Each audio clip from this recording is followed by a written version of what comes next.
We'll hear argument next in Case 11-1518, Bullock versus BankChampaign. Mr. Byrne. Please the Court. This case presents one of the most confounding questions of bankruptcy law, and that is the meaning of defalcation, which is found currently in Section 523A4 of the Code. It is an undefined term in a bankruptcy code with more than 100 defined terms, and it has been in the Bankruptcy Act, since 1841, and in every version of it since then. There is no plain, contemporary, ordinary meaning that we can resort to with respect to interpretation of the word because it is not in common use. This case presents both the question of the action required to establish defalcation and the mental state that must accompany it. And on the mental state issue, the circuits have split in probably three ways at least.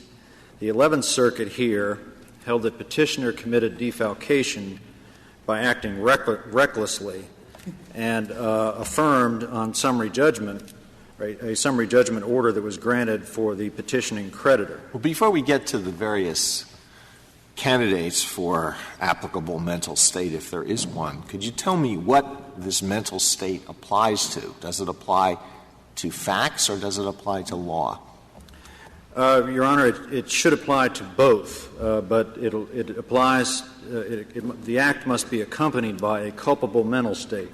We will argue that, and have argued, that mistake of law can be relevant to the knowledge that the actor has when he commits the act. And we have argued that in this particular circumstance, particularly involving dischargeability, that a mistake of law ought to be permissible in responding to the claim of defalcation. Well, what we have here is, I think everybody agrees that these transactions were not authorized and they were self-dealing to the extent that there was a benefit to Mr. Bullock from the investments that were made.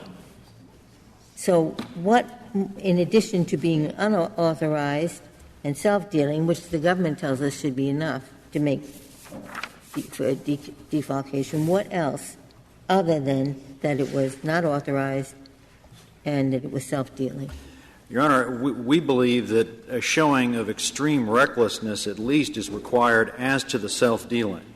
And so we have advocated for the First and Second Circuit standard, which requires either extreme recklessness or conscious misbehavior by the actor. Is the trustee who is borrowing against the cash value of the life insurance, making an investment for the benefit of himself and his mother, getting profit from that investment, and not sharing it with the other siblings who are also? So what more than, he did that all advertently. Well, Your Honor, let me go back to the question of first, were the loans authorized? Now, this case, the finding of defalcation here is based entirely on the two Illinois court orders and collateral estoppel, and the Illinois court specifically reserved the question of whether the loans were authorized. But let me put that aside, please, and answer your second question. And what sets this case apart, what at least creates a factual question on whether Mr. Bullock committed defalcation, was what was the overall transaction. This is a family trust. It was created by his father, involving his father's life insurance policy. There is uncontradicted evidence that he did not know that making a loan to his mother at his father's request would somehow run afoul of the law more than a decade later when this all came to court. So we say, Your Honor, that there is at least a factual question that should have entitled him to a trial on the question of the mental state that accompanied these acts. What about the two other transactions which were not done at the bidding of the father? Well, Your Honor, they were done at the bidding of the mother, and also they went into the family business. These are two loans that went into the business created by the father and the mother, the garage building business. That's where the proceeds went. And so it would have been a surprise, we say, to the average person to learn that there was a legal problem with those loans. Well, it's often the case that children don't want to go into the family business, and it's often the case that some of them do and some of them don't. And the idea that that one of the children who wants to put the money back in the family business is, he wouldn't think that was wrong when the other children want to take the money out or put it somewhere else. That's not at all unusual. It's not unusual to have some sort of conflict about that, Your Honor, but the record is very limited in this case as to what the preferences of the others were. It seems clear that consent. Their preference is that they wanted a piece of the action. They still do. They want the profits from that investment. Whether they're entitled to it is a different issue. But that position seems clear now, Your Honor. But back when, recall, these loans were made, please recall, in the 80s. I assume the other children did not have an interest in the business, but just the trustee and the mother did? Or is that clear from the record? That is not clear from the record, Your Honor. I think I know the answer to that question, but it is not in the record in the case. So, could you go back, please, to Justice Alito's question? I don't understand the answer to that. That is, I don't understand, and it's just something I don't understand. I'm not saying it facetiously. I don't understand the relationship of mental state to the issue. I mean, I didn't think there's any doubt here that the individual, your client, knew what he was doing. He knew for a fact that he's taking money from the trust. He knew it's giving it to its mother. He knows where it's going, and he knows it was later paid back with 6% interest. So you don't have to assume extreme recklessness. He knew it. Well, now, what he didn't know was that that was unlawful. And therefore, if I look at the accompanying things, embezzlement, larceny, fraud in the trust, I don't think any of them require a knowledge that what you're doing is unlawful. So if or do they? I don't think you can be convicted of embezzlement while misunderstanding the law of embezzlement. You can be convicted of larceny, the same. And as far as I know, a person to commit fraud lies, knows it's material, knows, etc., but he doesn't have to know there's a law against it. So if I do what Justice Harlan was doing and comparing it to the other three, it looks as if you don't need to know that what you're doing is against the law where you commit defalcation. Now, that, I think, is what Justice Alito was driving at. And I'd like to hear an absolutely clear answer on that. Your Honor, let me try to give it such an answer. The first, with respect to larceny, embezzlement, and fraud, a mistake of law is admissible where it negates the scienter or the mental state. Yes. But I didn't think there's any respect here in which admitting mistake of law would negate the mental state as to having taken money from the trust, used it in the family business, and then paid it back, which I take it we assume, which is a different question I have. But for present purposes, we are assuming that that's sufficient for defalcation. Is that right? Where does it negative the intent in respect to what happened? Well, Your Honor, the knowledge of the law, knowledge of wrongdoing, I think is what you're asking. Where does that come into this? And it comes into the question, A, he didn't have it, and B, the question becomes, was it extremely reckless under the scienter standard that the First and Second Circuits follow? No, it had nothing to do with recklessness. He did these three things knowingly. That is a stronger mental state than recklessness, not a weaker one. Well, Your Honor, but he did them without knowing that they were unlawful. So we're back at the same question, and I'm now assuming you have no answer to the question because there is none. Well, Your Honor, in many instances, not many, but in some instances, the Court has held that not knowing that a practice is unlawful is a defense to a charge of a crime. My problem is the following, which is, let's assume he had taken the money and lost it, and he never repaid it. What does it matter whether he thought he could take the money or not? I thought the very basic definition of defalcation in every dictionary of the time and forever, one of the three definitions has always been, did you cause a loss to the trust? Why does mental state matter at all is my bottom line. Well, I think that your stronger argument is that loss to the estate, or the one that you have to can direct your attention to is what is the loss to the trust. But what does it matter whether I intended to lose it or not if I wasn't entitled to lose it? Well, Your Honor, the question would be whether or not on the mental state, and I'll get to the actus reus element of this quickly, but as to the mental state, if the mental state is not culpable, then it seems entirely inconsistent. Well, that's Justice Breyer's point, which is if you took the money and lost it, what does it matter? You took it unless you were drugged and didn't know that you were taking the money and somebody else forced you to, and there's some sort of duress defense, some outrageous question. Isn't the issue the one that Justice Breyer came to? If you're a fiduciary, why should an excuse of ignorance of the law ever save you? When you are required to exercise the highest protection of the trust. Well, Your Honor, of course it does not save you from liability. Our issue here is dischargeability, which is Why should you be discharged if you knowingly did an act? The actus reus, not. Well, because. With its concomitant mental state. You intended to take the money.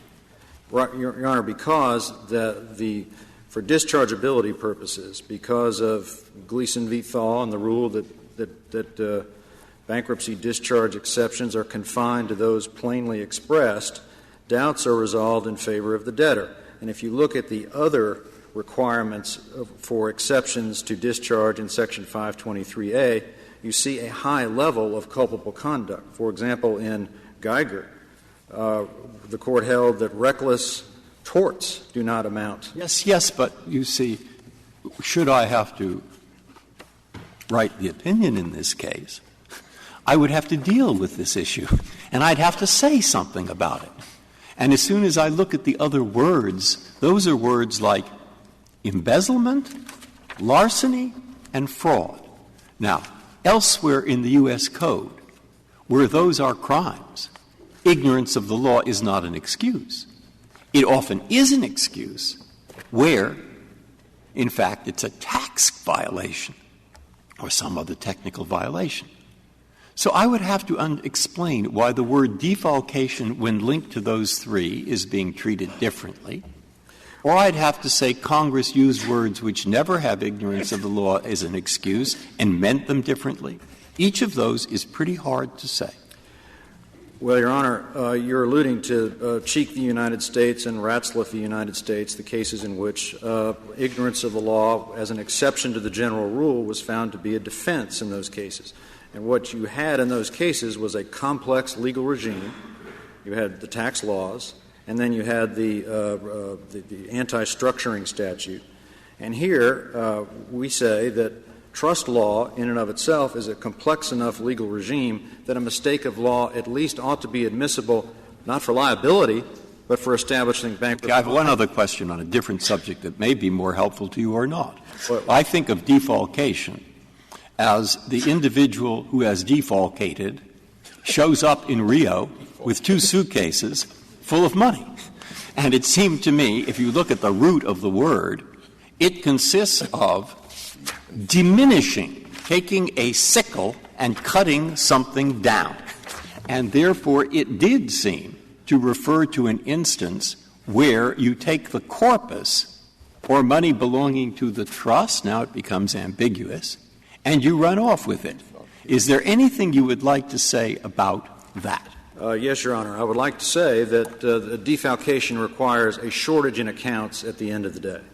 And so there must be, if it's a trust, there must be some res missing when the trustee is called to account. But there is a shortage of accounts at the end of the day. Just a question of what day it is. I mean, when he takes the stuff, and it's a lost it's either viewed as a lost opportunity or an increase in the risk to the beneficiary, and that's a loss to them at that point.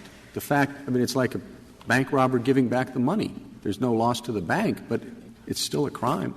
Well, Your Honor, the deletion of the word misappropriation in 1978 from the Bankruptcy Code by Congress suggests that misappropriations that are on an interim basis, that do not cause a loss to the trust and are never accounted for is not the kind of action or act that should result in an exception to discharge.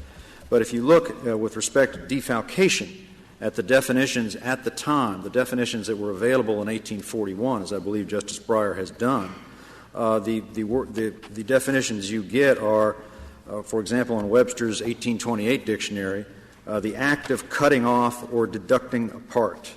And the origin of the defalcation exception, and I believe the amici for the respondent are correct in this respect, was the Swartwout scandal in 1838 when one Samuel Swartwout, who was in charge of collections for the New York Customs House, which was a substantial part of the federal budget at that time, was found after he departed the country to have $1.2 million missing from his accounts. And that was referred to as a defalcation at the time, and it's quite reasonable to assume that's how it ended up in the statute.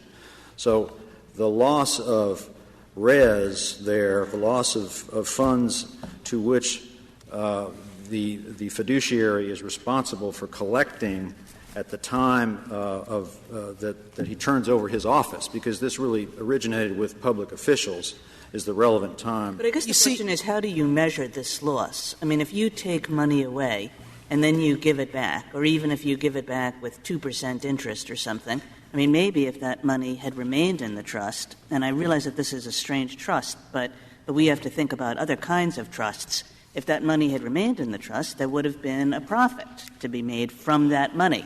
And, it's not — if you say, well, I gave it back, well, yeah, but if you had just left it there, you would have had that money plus all the money that money earned.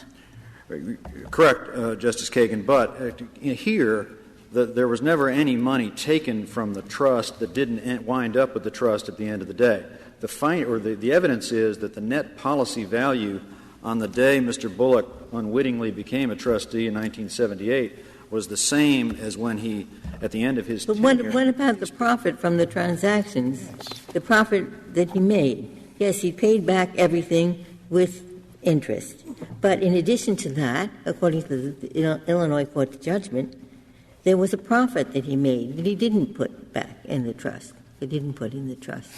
He was charged with having profited with respect to one or more of the loans, Your Honor. $250,000 in all. That's correct, Your Honor. And that did not go back into the trust. It did not. As it should. Well, Your Honor, doesn't the trustee have to disgorge whatever he makes by improper use of the trust funds? He does for liability purposes, of course, Justice Scalia. But here, the question is whether there's a bankruptcy defalcation, and that's a question of federal law. May I ask you a question that is not a technical bankruptcy question, but the objective of filing for bankruptcy was to get rid of this judgment debt, this Illinois judgment debt, right? Yes, Your Honor. That was. And the 11th Circuit said, we're really sympathetic to that, but the problem is that the bank would not let you sell the collateral. You could sell the collateral, and you could pay off the loan, and you wouldn't need to declare bankruptcy. Did you bring such a suit, the suit that suggests that the bank was the culpable party here by not letting you sell the property, which would have enabled you to pay the debt? That action has not been brought, Your Honor. And in that action, let's say it were brought today, it could do nothing to relieve petitioner of the judgment of the 11th Circuit and the lower courts here that he has a debt that is a substantial debt that is accepted from discharge. He could continue litigating, perhaps if he has the resources, in Illinois for many more years, perhaps. Counsel, give me your best answer to the rule that we should write, okay? Forgetting that I don't accept that you need a mental state, okay? Let's go to just the loss issue. If I agree with you that you need to prove a loss, this is a very unusual trust because the measure of what the trust res should be is fixed. It was the amount of the trust plus the fixed interest, essentially. This is a very unusual trust. In the norm, the trust just says to the trustee, invest prudently. and the trustee self-deals by taking the rest out, puts the investment in his or her own name and takes the profit. In that situation, how would you measure the loss? In the normal self-dealing where the trustee just has to invest prudently and is depriving the trust of that investment value, would you say in that situation that the loss is measured by the loss opportunity? Because there is a difference between what the trust loses and the gain that the trustee makes, which under normal trust principles, the gain has to be disgorged. Are you separating out those two things, and how are you separating them out, and how would the court write this opinion to give loss meaning? What's the meaning you want to give it? Your Honor, the loss to the trust should be measured by the economic loss to the trust between points A and point B. And it's as simple as that. And, of course, here there wasn't a loss to the trust. As you point out, it's an unusual situation perhaps. But, of course, life insurance trusts and other kinds of trusts that present this situation are. So under your theory, the profit to the trustee is never a measurement? The profit to the trustee would not come into play. It could come into play for fraud, could come into play for embezzlement. It could come into play if the mental state that we argue for is otherwise met. Assume that is distasteful, because for all the reasons the government argues in its amicus brief, the idea that a trustee could self-deal is the height of a breach of fiduciary duty. So give me something that would win your case without upsetting the fact that defalcation somehow should, in the norm, include something as egregious as self-dealing. You don't think your guy did because he didn't know, but let's assume the worst case. The guy knew. Well, for that worst case, Your Honor, there is embezzlement in the statute. So if someone comes into possession of property and misuses it and does so with fraudulent intent, it sounds like here, then there is then embezzlement can be established under the statute. Mr. Barron, I wasn't finished asking you about the background of this. It seems the simplest thing. If the bank is the culprit, then why not go after the bank and then get the money, which would make the Chapter 7 unnecessary? Your Honor, there's a good bit not in the record, and I presume you want me to stick to the record in responding, and there's no real explanation for that. There is in the record a consistent track of petitioner trying to get the bank to sell the collateral in order to pay the debt off over time, and with an urgency to it because the collateral was deteriorating in value. But beyond that, there's not anything else in the record about the practicality or availability of the remedies in the Illinois court. But it was what the 11th Circuit thought was a solution to this problem. It was, Your Honor. And were they wrong in? As a practical matter, Your Honor, yes, and also as a legal matter, because the Illinois courts cannot set aside the order here accepting the debt from discharge.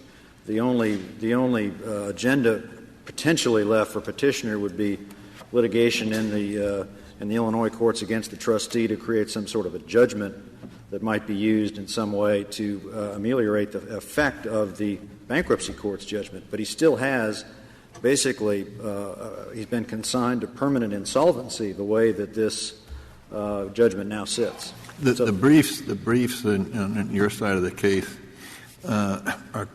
say, well, there's a series of words here: fraud, defalcation, embezzlement, larceny.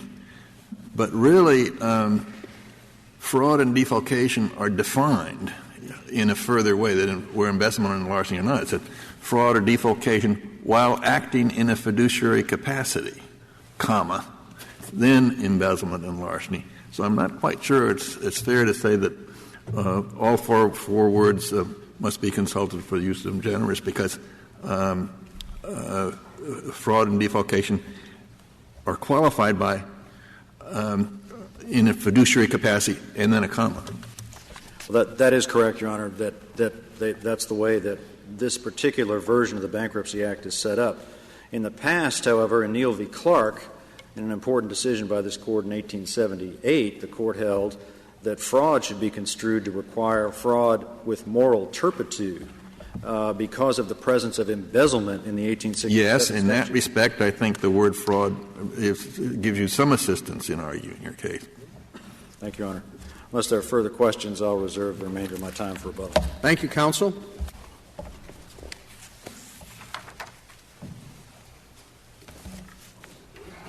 Mr. Bensinger. Mr. Chief Justice, and may it please the Court. The petitioner's act of self-dealing was a reckless breach of his fiduciary duty of loyalty and was therefore a defalcation. And is there a finding of recklessness in the state court? No, Your Honor, there was not a finding of recklessness. The state court simply found that the debtor engaged in self-dealing, that he used trust assets for his own purposes and thereby created a split, a conflict of interest between his interest and the interest of the trust. The moment that he made those loans, there was an absolute certainty that there would be a conflict of interest. And a reasonable person, a reasonable trustee in the petitioner's position would not have made those loans because the risk was so high, nigh on an absolute certainty that there would be this conflict of interest. And that is when the harm occurred, at the moment that he made the loans, Your Honor. So you is the crime of embezzlement proven if you show recklessness?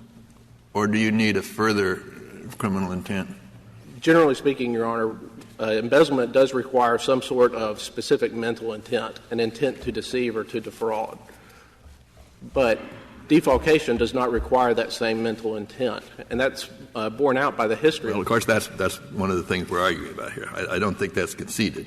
No, Your Honor, it's certainly not conceded, but it's borne out in the history of the Bankruptcy Act.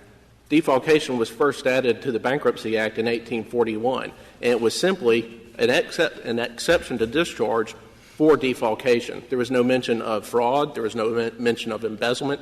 There was no mention of larceny. It wasn't until 1867 that Congress, in the Bankruptcy Act of 1867, that Congress added an exception to discharge for embezzlement and for fraud. And you think recklessness is required? I'm sorry, Your Honor? You think recklessness is required? Yes, Your Honor. Recklessness is required, and that is an objective act. Recklessness as to the law, as to what the law requires of a trustee. Recklessness as to the law, correct, Your Honor, but also as to the act. This was a reckless act. Oh, yes, but wait, you say this you mean either, both? I mean, there's no doubt here, I agree with you, that as far as the act is concerned, it wasn't just reckless, it was intentional. You don't have to worry about that one. Thus, Justice Kennedy's basic question, I'd like to hear your answer to. I thought I might have come from the other side, but you concede, I take it, that there has to be an element in which the person not only knows what he's done, but that he does it with an element of moral turpitude, i.e., he knows that the law forbids it, or, now are you conceding this? And then fill in the blanks, or. No, Your Honor, if I apologize if I misspoke, in that all that is required is an intent to do the act, and that's what. All right, then, if that's your position, what do you say to what Justice Kennedy said? Add in Justice Harlan's comment that embezzlement and larceny are set off. These two concern fraud and defalcation in respect to the trust. There is a case of this Court that says fraud in respect to the trust requires an element of moral turpitude. That suggests a knowledge that what you are doing violates the law. And if we read in peri materia, we get the same kind of requirement for this, indeed more so. Indeed, you just conceded it existed even in respect to embezzlement, which is outside the parentheses. Your Honor, fraud, like embezzlement, does require a specific mental intent, but defalcation does not. Why? For defalcation, on your definition, would seem to be more likely to be thought innocent by someone who commits it, in some circumstances, than would fraud. Your Honor, defalcation must mean something other than fraud. The statute says that. No, it means, for example, here, fine, okay, no fraud, but what you did was you took some money that belong to the trust given by your father to help your mother. And your mother says, help me. And the brothers and sisters will benefit well, too. And so and you go to your insurance guy, and he says, sure, no problem. And then, lo and behold, they did it. I mean, innocence just radiates from what the conduct was as described. When it's described like that, maybe, Your Honor. However, it was still a reckless act, Your Honor, in that a reasonable trustee. I don't understand. Where does this reckless act come from? Where do you get reckless act? Out of either fraud or defalcation? Your Honor, the courts have traditionally ascribed, most courts have said that defalcation does require some form Perhaps so. Where did they get it from? Your Honor, that's the genesis of this case. The court what does it matter if the money's missing? What does it matter the reason why in terms of recklessness or intent? You took the money, Justice Breyer and I both agree, you intended to take the money. So why are you adopting the need for recklessness unless you're trying to avoid the second component that the other side's talking about, which is that you've caused a loss to the trust? Because that's where you have a problem here, where you have a problem. Because there really is no loss to the trust. But there in a traditional sense. Possibly in the traditional sense there might not have been a loss, but there was a loss in the context of trust law, Your Honor. The petitioner in this case used trust funds for his own benefit. Well, the problem is that, yes, there was a breach of the trust, but in terms of the trust got every penny that it would have earned if the money had not been taken. It got the trust plus the fixed 6% that the trust was entitled to. So it suffered no loss in its traditional sense. Maybe not in the traditional sense, but in the context of a fiduciary obligation, a trustee is not allowed to benefit from his position as trustee. Well, why are you giving away that it's not in the traditional sense? I think it's a loss in the traditional sense. The trust was entitled to whatever profit was made from the use of its funds.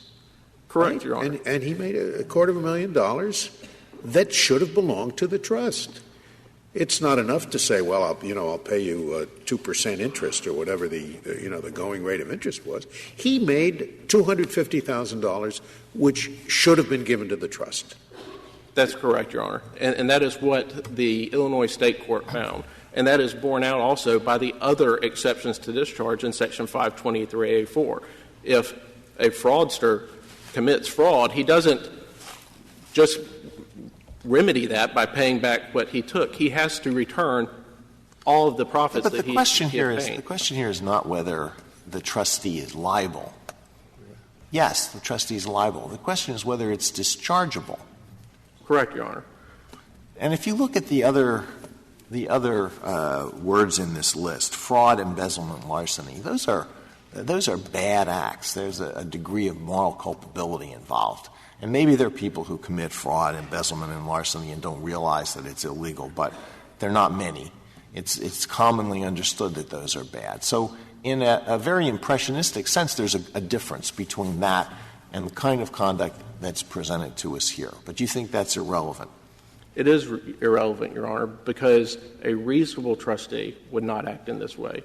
A reasonable trustee would know that the moment he makes loans to himself, he has created a conflict of interest between himself and his trust. Well, what about a reasonable trustee who just invests very imprudently, an unreasonable trustee who invests very imprudently?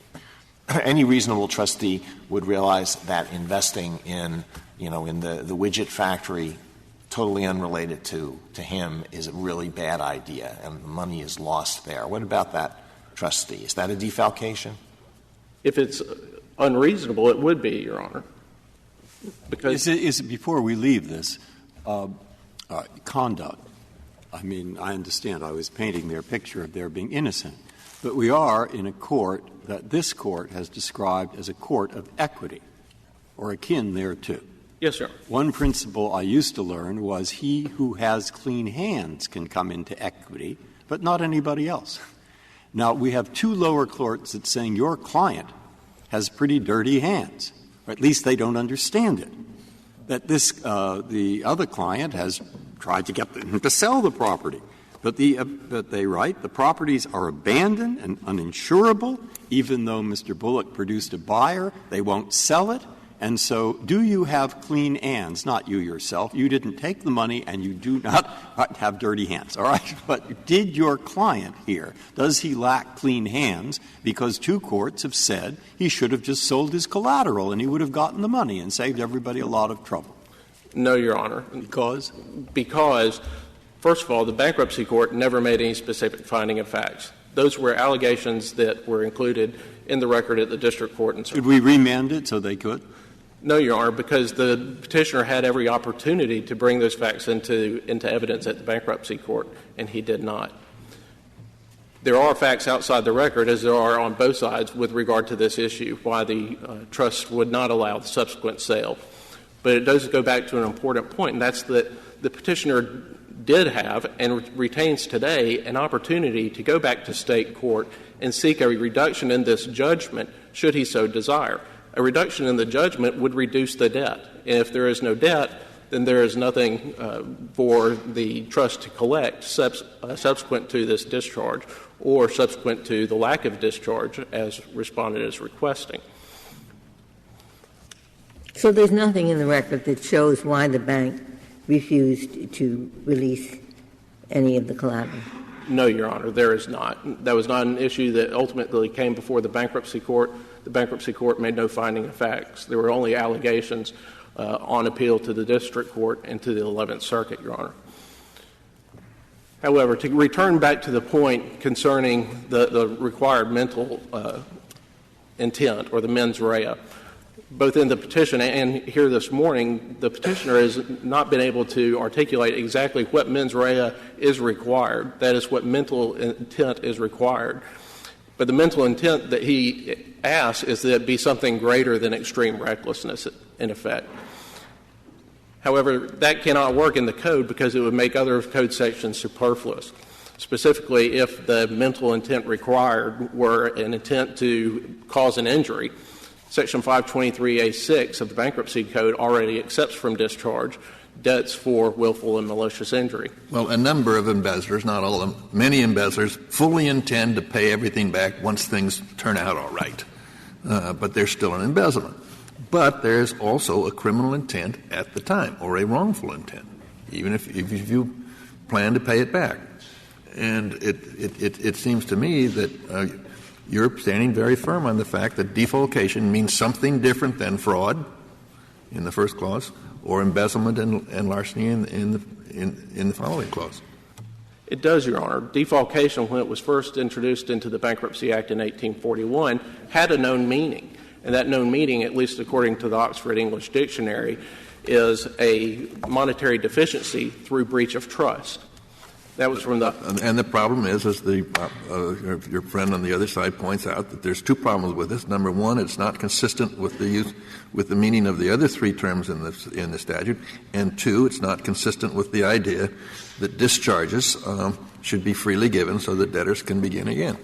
But, Your Honor, the subsequent inclusion of the terms fraud, embezzlement, and larceny cannot retroactively modify or change the known definition of the word defalcation. This Court in Schreiber v. Northern Burlington considered two statutes in the Securities and Exchange Act, Section 14E and Section 10B. Section 10B was the first enacted statute. Section 14E was subsequently enacted.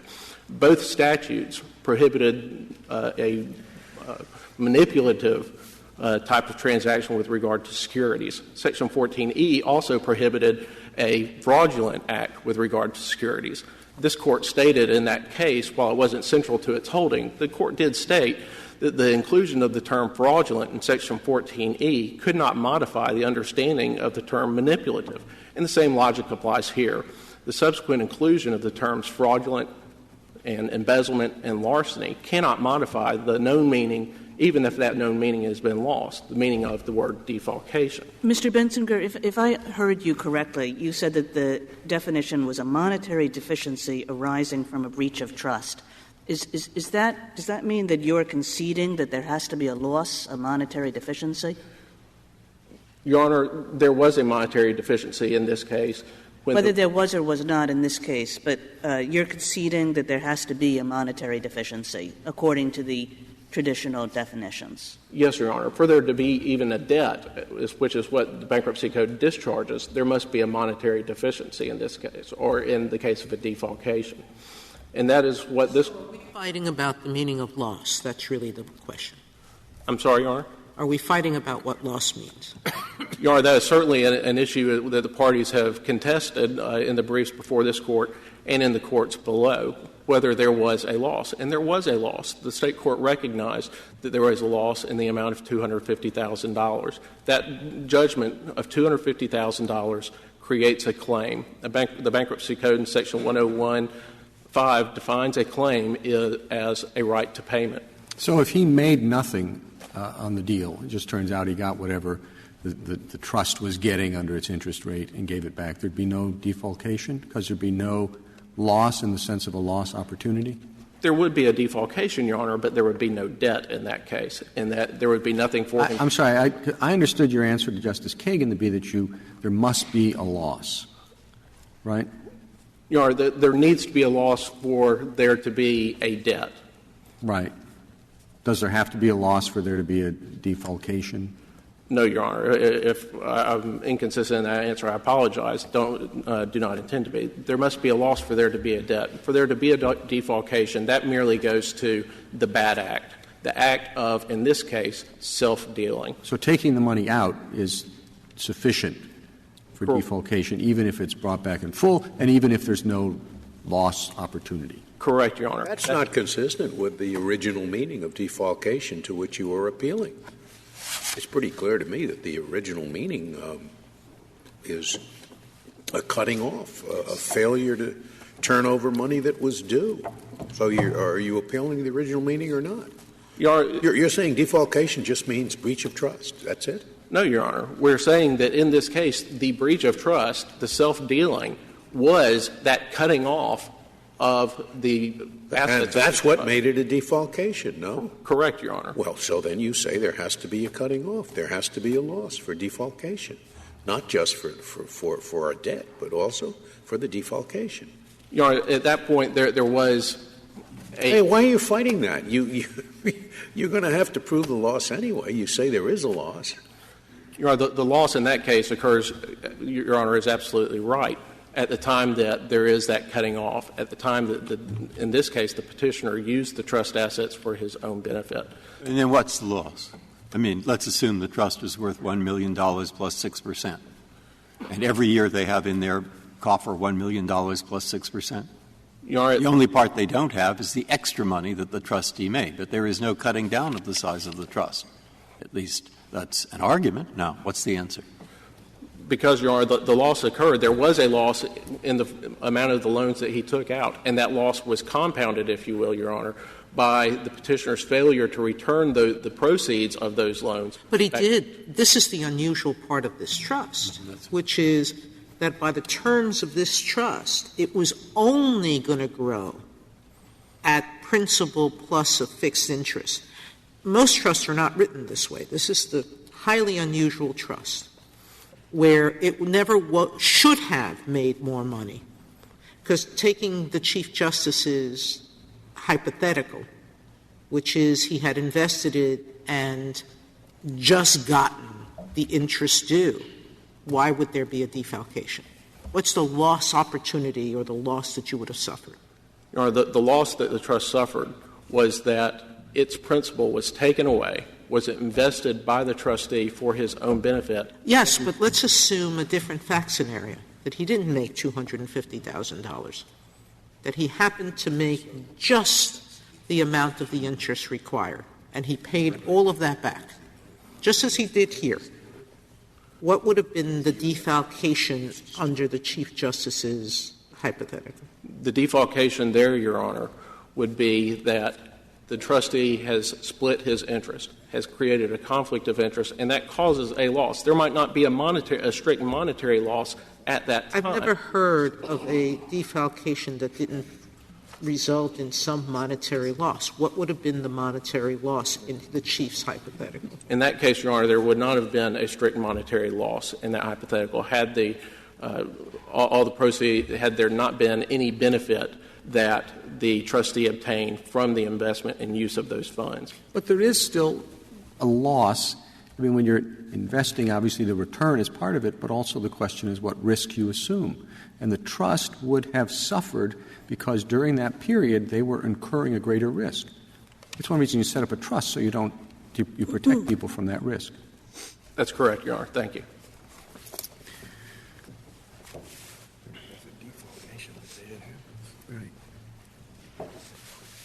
Mr. Gannon? Mr. Chief Justice, and may it please the Court. No particular mens rea is inherent in the term defalcation or the structure of Section 523A4. Unlike fraud, larceny, and embezzlement. Each of those terms does have some mens rea associated with it. It is not, however, the willfulness requirement that my friend was invoking on the other side. There's no obligation under any of those that there be an intentional violation of a known legal duty. There are specific intents to defraud, but I think we know that this can't be it can't have that mens rea because that would make it superfluous. That's what Judge Hand said in the Herbst decision, and that's what even the Second Circuit and the First Circuit recognized here, that they could not adopt the same mens rea that belongs with the other terms here. And Pardon? I thought defalcation is suppose the person does pack his suitcases with the money, and he goes and shows up in Rio. I take it that would be defalcation. That isn't fraud. That would probably be embezzlement, and it would be superfluous in that sense. I think that the dictionary definitions, if you look at the dictionary definitions of defalcation that we quote on pages 10 and 11 of our brief, both the English dictionary definitions and the legal dictionary definitions, they basically take But you didn't pardon? You didn't have the Latin definition, which I take it from my colleague and was confirmed by my law clerks, come from medieval Latin, starting with a sickle, and meant to cut down. Well, cut down, and that suggested reduction. We did quote the Samuel Johnson dictionary and the Webster's 1828 dictionary that have that meaning. If you look at the Oxford English Dictionary definition, that was an obsolete meaning, and I think that it's quite clear that the meaning that Congress was invoking here is what is dealt with under heading 5 in the Oxford English Dictionary. And my friend quoted it earlier. It's either a monetary deficiency through a breach of trust by one who has the management or charge of funds. Well, monetary deficiency, again, isn't that a loss? But I thought that your position was that there didn't need to be a loss. Well, there are two questions there, and I think that one of the illustrative quotations that the OED uses for that very definition doesn't actually refer to a monetary deficiency, and neither do most of the other dictionary definitions. So I do think that there's probably an open question about what the purest meaning of the term defalcation, whether it requires a loss. Here, we do think that there is a loss. There's a loss in a very real and traditional sense. There's no doubt about it that because the petitioner engaged in self-dealing and made a profit with that, with the money that he'd taken out of the trust corpus and refused to return those profits to the trust, that is a loss to the trust, just as it would be had he taken the money and invested it in some great investment scheme. Or he decided to bet it at the track. That's certainly true and he decided in an ordinary trust. But isn't there a real question as to this trust? Because if this trust would the trustee shouldn't have been investing this in the first place. Well, all that this trust was going to get was the principal plus a fixed income. I don't think that's a fair statement of the way this trust operates. It's not consistent with petitioner's own arguments. Petitioner's argument in the state court and in the bankruptcy court, the argument that he says is the reason why there's no determination about whether this was an authorized use of the money under the trust instrument is that he was allowed to invest the assets of the trust. And so the way the courts and the parties have offered to lodge the trust instrument with the court, as I understand it, it's not otherwise in the record. But the point here is that he did. Could you just repeat what you said? I your voice turned. The last part I said that the parties have offered to lodge the trust instrument with the court, but my understanding is that it's not in the record. But I don't think anybody has taken the position that the only thing that could ever be in the trust was the life insurance policy plus 6%. That's what I understood. So you're saying that's not the case? I believe that that is not the case, and that is not even consistent with petitioner's own position in the state court, where he said he was taking this money and investing it in some alternative thing because he thought that would be safer than leaving the money with a life insurance company. And I think if I can go back to explaining why I think that this is a loss, and so I think that this trust is not as unusual or unique as you think it is, in part because we don't have the language of it in front of us. But secondly, I was trying to say that had he taken this money for an authorized purpose or not and decided he was going to go invest it, he had some boffo scheme, he had some friend who had a great stock tip, or he had a tip at the races, and he was going to go down to the track and bet this money, and he made 1,000%. And he decided, well, you know what? Had I not taken the money out of the trust, all I'd have to do is return. All I'd have to do is make it full in the sense of having the 6% that it otherwise would have had. Everybody would understand that's a breach of his duty of loyalty. That's a defalcation. It is an injury to the trust. It is a loss in every relevant sense. And in addition here, the $35,000 that the state court awarded for attorney's fees and costs is also another concrete loss to the estate. And this Court's decision in Cohen against De La Cruz, which was about non-dischargeability of a fraud judgment, of a debt for fraud, said that that debt for fraud included all of the legal liability associated with the underlying fraud. But there's two components of the award, the attorney's fees plus the $250,000 profit. And you're representing to me right now that as a trustee he was entitled to invest that fund for the trust? And so there was a loss opportunity here as well? It's not that it's not the opportunity loss. It's not the fact that the trust wasn't already earning the interest in the vis-a-vis the insurance company as it otherwise would. Petitioner's position is that he already gave back the money that it would have earned in interest vis-a-vis the insurance company. My position, the government's position, is that the loss here is that he failed to disgorge the profits that he made by self-dealing in the assets of the trust corpus. That is a What about the other argument? I just don't want you to leave without addressing the other argument. The other In your brief, you talk about, you quote, learned hand, and say it means, if it doesn't mean a deliberate malversation, said learned hand, then it must be the same as fraud or embezzlement. So I will go look up malversation as soon as I return to my office, and I'll get that. Now, the other argument was, yes, fine, a loss. 2, done deliberately, but with an innocent state of mind because he didn't understand the law. Justice Kennedy quoted fraud, a debt from this Court, that fraud in bankruptcy for purposes of this provision requires some degree of moral turpitude. Well, that suggests that you aren't innocent in respect to knowledge that it's against the law. What about that? My response to that is that the Neal v. Clark decision that's being discussed here is one we have, and we discussed this in our brief, is distinguishable in part because its current descendant is actually not this provision. It is not this reference to fraud. It is the exception from discharge in paragraph A2A. And what makes this different is that this is fraud in a fiduciary capacity, which was not true in the context of Neal v. Clark, and that's something that the Court said at the time, that because it did not actually have the limitation to the fiduciary context, they needed to infer some type of limitation. The Court inferred it from embezzlement. And so, going back to Justice Kennedy's question, the way Congress has dealt with that is that it has put actual fraud in A2A, and here it has grouped fraud with defalcation in a fiduciary capacity, and therefore it includes the type of limitation that the Court was trying to impose in Neal v. Clark. We don't think that there's any inherent mens rea in defalcation. And could you explain what you mean before your time expires in footnote 18? I understood your argument till I got there, but then you said that there was no particular mental state required. And then in footnote 18 you said, well, there may be cases where a particular mental state is required. Well, I think when it gets further away from the heartland definition of defalcation, as we discussed in this Court's 1844 decision in Chapman and in the 1841 bankruptcy law, the defalcation was equated with self-dealing in trust assets. And so we think that's the heart of defalcation. As you move away from that particular type of fiduciary breach, and if you move away from there, it may become more relevant whether there is. Where are courts supposed to look to find out what is the border between the heartland of defalcation and the headlands of defalcation or whatever else? Well,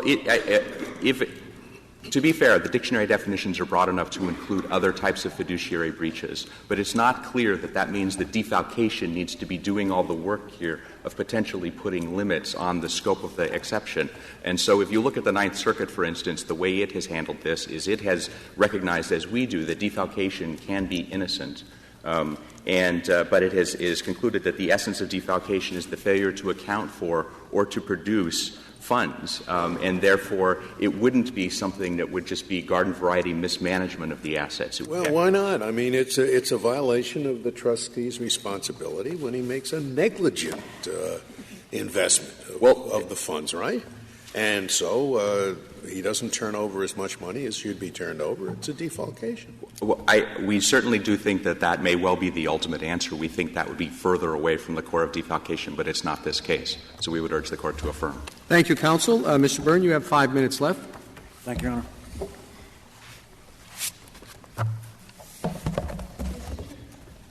Is it your position that he couldn't have invested this? Let's assume that he knew that he knew.